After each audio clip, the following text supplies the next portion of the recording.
大家好，欢迎来到与爱同行。今天给大家分享一个非常强的 AI 生成音频的项目 Easy Audio， 可以输入 prompt， 直接生成相应的音频。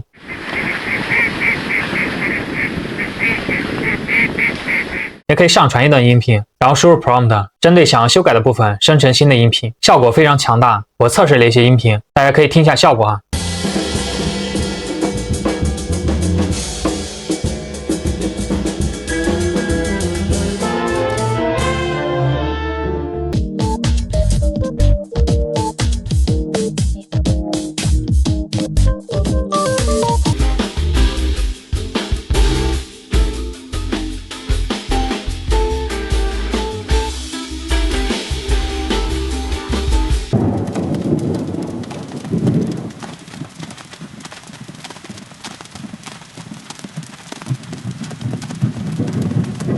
整体上感觉生成的质量还是非常高的。好，下面给大家演示一下如何在本地部署这个项目。在安装之前呢，要注意几个前提。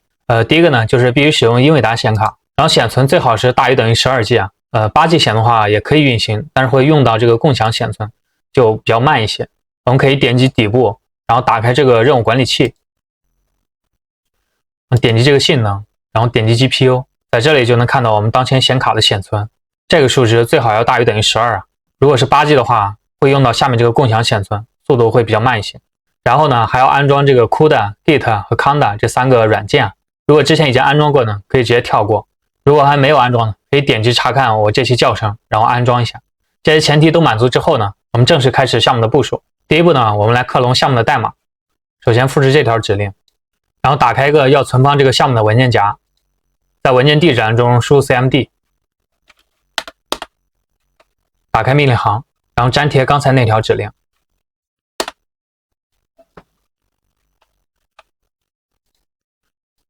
然后复制这条指令，然后我们来克隆项目的代码。如果是国外用户呢，可以使用这条指令；如果是国内用户呢，需要使用这条指令。这里我们直接使用这条指令，从 Hugging Face 的镜像下载。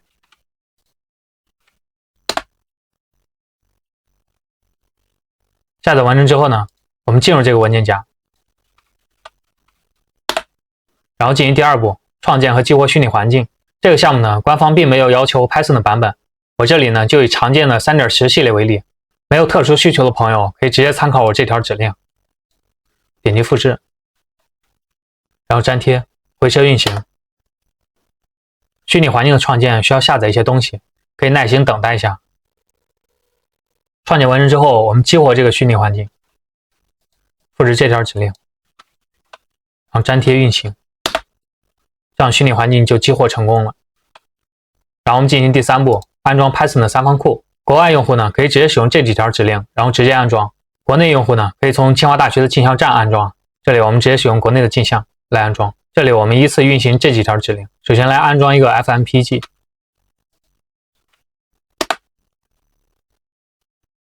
安装完成之后呢，我们进行下一条，安装这个 Gradual。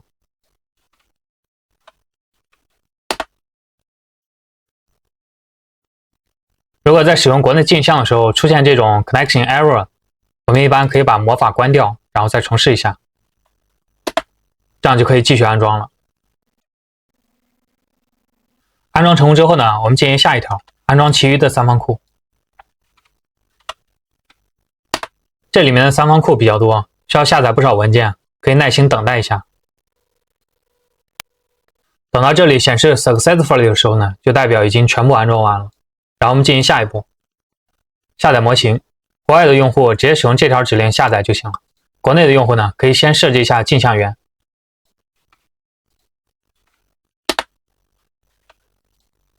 然后再输入这条指令下载。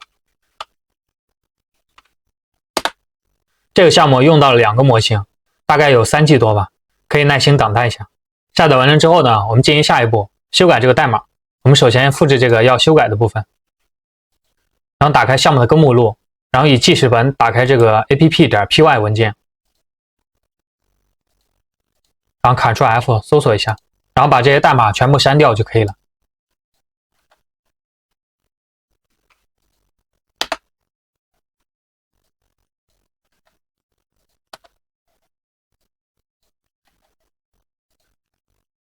最后检查一下有没有漏掉的。这一条内容是页面上的文字显示啊，不影响。Ctrl S 保存一下，然后关掉。最后我们制作一个启动文件来启动这个项目。国外的用户可以用这条指令，国内的用户可以用这条指令。我们直接用这条指令复制一下，然后还是在刚才的项目根目录下，然后新建一个 txt 文件，然后粘贴，保存一下，然后把它重命名一下，改成 BAT 格式。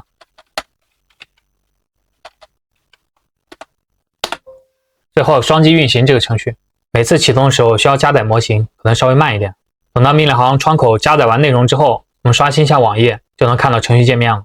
好，最后来演示一下这个项目的使用啊。这个项目呢主要是有2个功能，第一个呢是音频生成，第二个呢是音频编辑。音频生成这块呢比较简单，就是我们直接输入一段 prompt， 然后直接点击生成，就能直接生成对应的一些音频。我们可以选择下面的一个例子试一下，比如说选择这个鸭子叫的，然后直接点击生成。这个项目运行期间呢，占用的显存还是比较大的，大概在11G 多，不到12G 左右。生成之后，我们播放听一下。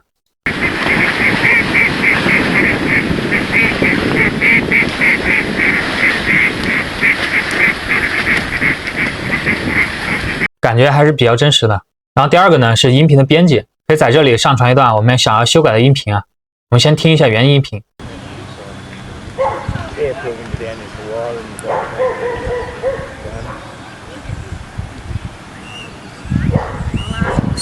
然后这2个呢是修改的开始时间和修改的音频长度。然后呢输入我们想要修改的音频 prompt， 最后点击生成。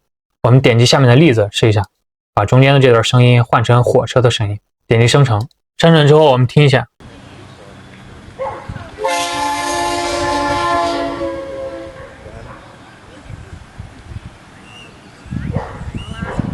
可以听到这段就被替换了。我们再找一个试一下，点击生成。我们再听一下。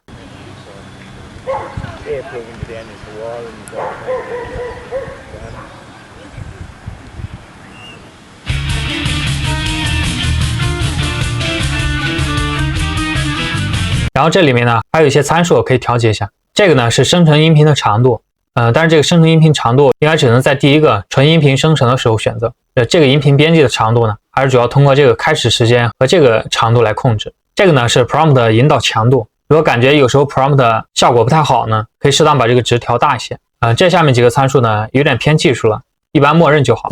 最后总结一下 Easy Audio 这个项目呢，整体上效果还是比较出色的，在 AI 音频生成方面算是一个非常优秀的开源项目，占用显存呢也不是很大，一般的终端显卡就可以运行。感兴趣的朋友可以上手体验一下，可玩性还是非常高的。好，本期内容就这些。如果您感觉我的视频有帮助的话，欢迎订阅我的频道，我会持续分享好用好玩的 AI 项目。感谢您的支持。